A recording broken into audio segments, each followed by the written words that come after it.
بسم اللہ الرحمن الرحیم۔ السلام علیکم ورحمۃ اللہ وبرکاتہ۔ آج پارہ 29 سے سورہ مزمل کی ہم ٹرانسلیشن پڑھیں گے۔ اللہ کے نام سے جو بے انتہا مہربان اور رحم فرمانے والا ہے۔ اے اوڑھ لپیٹ کر سونے والے، رات کو نماز میں کھڑے رہا کرو، مگر کم، آدھی رات یا اس سے بھی کچھ کم کر لو، یا اس سے کچھ زیادہ بڑھا دو، اور قرآن کو خوب ٹھہر ٹھہر کر پڑھو۔ ہم تم پر ایک بھاری کلام نازل کرنے والے ہیں۔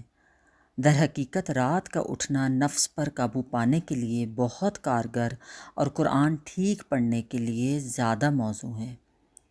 دن کے اوقات میں تو تمہارے لیے بہت مصروفیات ہیں۔ اپنے رب کے نام کا ذکر کیا کرو اور سب سے کٹ کر اسی کے ہو رہو۔ وہ مشرق اور مغرب کا مالک ہے، اس کے سوا کوئی خدا نہیں، لہٰذا اسی کو اپنا وکیل بنا لو۔ اور جو باتیں لوگ بنا رہے ہیں ان پر صبر کرو اور شرافت کے ساتھ ان سے الگ ہو جاؤ۔ ان جھٹلانے والے خوشحال لوگوں سے نمٹنے کا کام تم مجھ پر چھوڑ دو اور انہیں ذرا کچھ دیر اسی حالت پر رہنے دو۔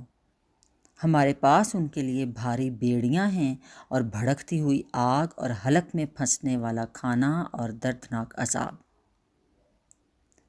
یہ اس دن ہوگا جب زمین اور پہاڑ لرز اٹھیں گے اور پہاڑوں کا حال ایسا ہو جائے گا جیسے ریت کے ڈھیر ہیں جو بکھرے جا رہے ہیں۔ تم لوگوں کے پاس ہم نے اسی طرح ایک رسول تم پر گواہ بنا کر بھیجا ہے، جس طرح ہم نے فرعون کی طرف ایک رسول بھیجا تھا۔ پھر دیکھ لو، جب فرعون نے اس رسول کی بات نہ مانی تو ہم نے اس کو بڑی سختی کے ساتھ پکڑ لیا۔ اگر تم ماننے سے انکار کرو گے تو اس دن کیسے بچ جاؤ گے جو دن بچوں کو بوڑھا کر دے گا اور جس کی سختی سے آسمان پھٹا جا رہا ہوگا۔ اللہ کا وعدہ تو پورا ہو کر ہی رہنا ہے۔ یہ ایک نصیحت ہے، اب جس کا جی چاہے اپنے رب کی طرف جانے کا راستہ اختیار کر لے۔